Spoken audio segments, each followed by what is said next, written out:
अब बात करते हैं बीजेपी नेता निशिकांत दुबे की। तो कांग्रेस पर बहुत बड़ा हमला उन्होंने कर दिया है। भारत सरकार को कांग्रेस पर एफआईआर करनी चाहिए, निशिकांत दुबे ने इस बात को कहा है। निशिकांत दुबे ने कहा कि कांग्रेस सरकार में पाकिस्तान से हुए समझौते की जांच हो। निशिकांत दुबे ने कहा कि बीजेपी का कांग्रेस पर आरोप है 1991 में पाकिस्तान से समझौता हुआ, सेना के मूवमेंट की जानकारी पाकिस्तान को देने पर यह समझौता हुआ था। तो अब बीजेपी के नेता निशिकांत दुबे ने बहुत बड़ा हमला कांग्रेस पर किया है और उन्होंने कहा है कि जितनी भी पाकिस्तान के साथ अब तक समझौते कांग्रेस सरकार में हुए उन सब की जांच हो, एफआईआर दर्ज हो। और साथ ही साथ उन्होंने कहा कि 1991 में पाकिस्तान से समझौता हुआ, सेना के मूवमेंट की जानकारी पाकिस्तान को देने पर यह समझौता हुआ था, इसकी जांच जो है वो जरूर होनी चाहिए।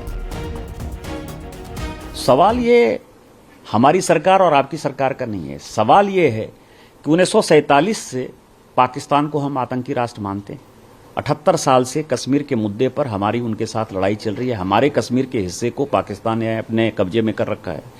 उसके बाद जो आप कंसेशन देते रहे, 1950 में नेहरू लियाकत समझौता हो, 1960 का सिंधु जल समझौता हुआ, 1975 का शिमला एग्रीमेंट हुआ और उसके बाद 1991 में तो आपने हाथ ही काट दिया कि हमारी आर्मी, कोई भी देश का डिफेंस सिस्टम कैसा काम करता है, हम पार्लियामेंट के अंदर भी डिफेंस के ऊपर चर्चा नहीं करते हैं।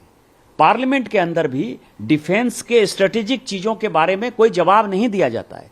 इवन स्टैंडिंग कमेटी की मीटिंग में भी यह कहा जाता है कि नेशनल सिक्योरिटी का सवाल है। नेशनल सिक्योरिटी क्या होती है?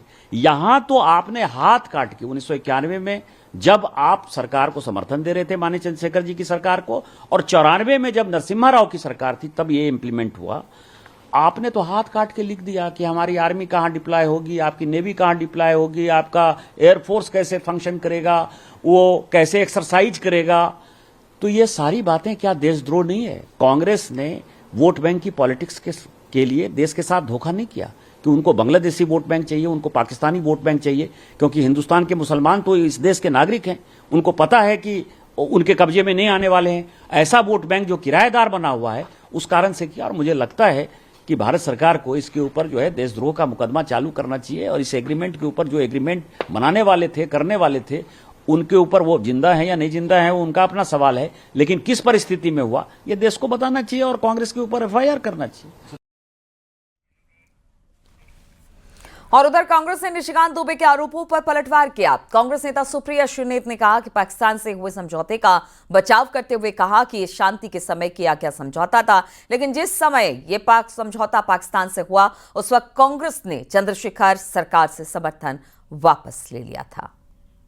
ये है कि ये अग्रीमेंट पीस टाइम के लिए किया गया था, जिससे हमारी थल सेना, नौसेना और वायुसेना का अगर कोई मूवमेंट हो तो दोनों देशों में कोई गलतफहमी ना पैदा हो। ये पीस टाइम अग्रीमेंट है। जयशंकर जी ने, जब हमने वॉर टाइम सिचुएशन में, जब हमारे ऊपर आतंकी हमला हुआ और हमने जवाबी कार्रवाई करी, उस चीज का जो जानकारी और सूचना थी वो पाकिस्तान को दी थी।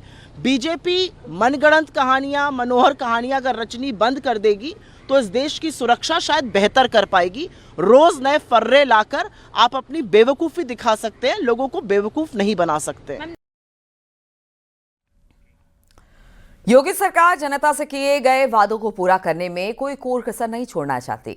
सीएम योगी ने बीते 10 दिनों में 2 दर्जन से ज्यादा विभागों की समीक्षा की और अफसरों को सख्त निर्देश दिए कि बीजेपी के लोक कल्याण संकल्प पत्र के हर वादे को समय सीमा के अंदर पूरा किया जाए। देखिए सर ये रिपोर्ट।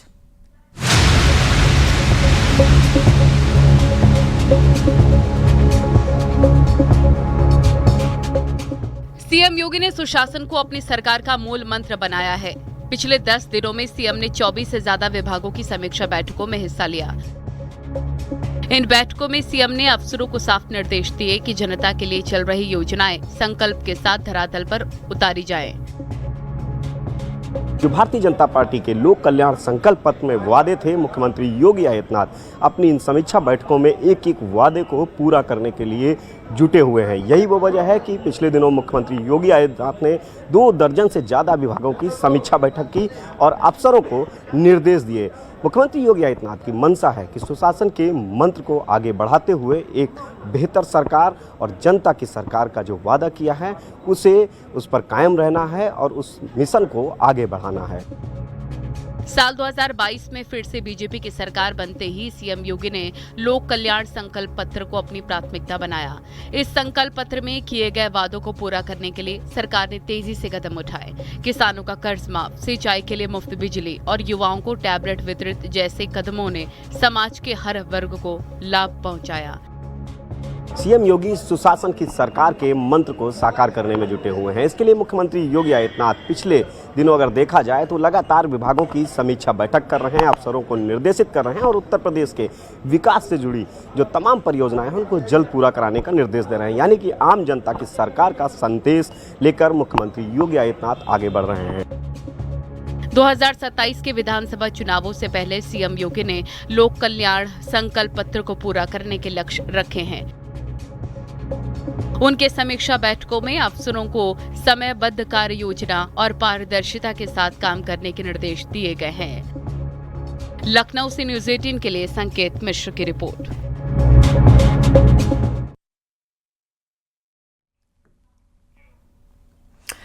उत्तर प्रदेश में 2026 ग्राम पंचायत चुनाव को लेकर केंद्रीय मंत्री ने कहा कि किस तरह से वो इस पूरे मामले को लेकर जो खासतौर पर राज्य मंत्री हैं, केंद्रीय राज्य मंत्री अनुप्रिया पटेल अकेले चुनाव लड़ने का फैसला लिया है। अनुप्रिया पटेल गठबंधन के बिना चुनाव लड़ेंगी। अपना दल पार्टी ने अपने बैनर पर बिना गठबंधन के पंचायत चुनाव लड़ने का फैसला ले लिया है।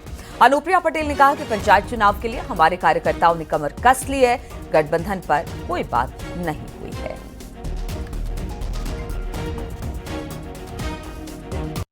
अपना दल ने पंचायत चुनाव की तैयारी शुरू कर दी है और हमारे सभी कार्यकर्ता इस पंचायत चुनाव के लिए कमर कस चुके हैं। पंचायत चुनाव में बढ़ चढ़ के हमारी भागीदारी। गठबंधन के साथ ही लड़ेंगे पंचायत चुनाव? देखिए, फिलहाल पंचायत चुनाव पर कोई ऐसा गठबंधन की बातचीत नहीं हुई है, लेकिन हमारी पार्टी अपने स्तर से पंचायत चुनाव में उतरने की पूरी तैयारी। रामपुर में पुलिस ने 42 साल से फरार हिस्ट्री शीटर जंजाली को गिरफ्तार कर लिया है। पुलिस ने जंजाली उर्फ जलालुद्दीन को दिल्ली से गिरफ्तार किया। वो 1979 में डकैती और लूट की घटना में नामजद था। 1983 में जेल में जमानत पर रिहा होने के बाद फरार हो गया। जेल से रिहा होने के बाद हिस्ट्री शीटर ने एक भी हाजिरी थाने में नहीं लगाई। जब से वो अपनी पहचान छुपाकर कई तरह से कहीं कहीं रह रहा है। दिल्ली के रोहिणी इलाके में वो कॉस्मेटिक की इस वक्त दुकान चला रहा था।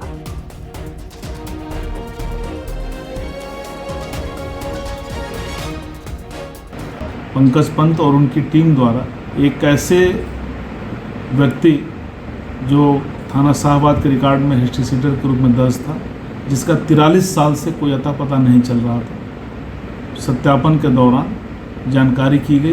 वो व्यक्ति दिल्ली में रहता हुआ पाया गया। उससे विस्तृत पूछताछ की गई और उसके बारे में जानकारी करके उसके संबंध में मंतव्य अंकित किया गया। चूँकि ट्रेस करना हमारे पुलिसिंग का एक हिस्सा है, तो उसको ट्रेस कर लिया गया। नियमानुसार विधिक कार्रवाई भी की जाएगी।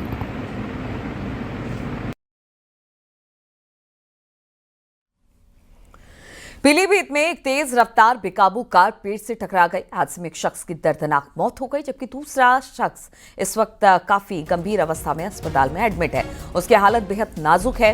हादसा बिसलपुर कोतवाली के भड़िया मोड़ के पास का बताया जा रहा है, जहां 2 कार सवार शादी समारोह में शामिल होने जा रहे थे। तभी अचानक तेज रफ्तार कार बेकाबू होकर पेड़ से टकरा गई और हादसे में कार चलाने वालों की मौत हो गई, जबकि दूसरे शख्स को इस वक्त अस्पताल में भर्ती करा दिया गया है।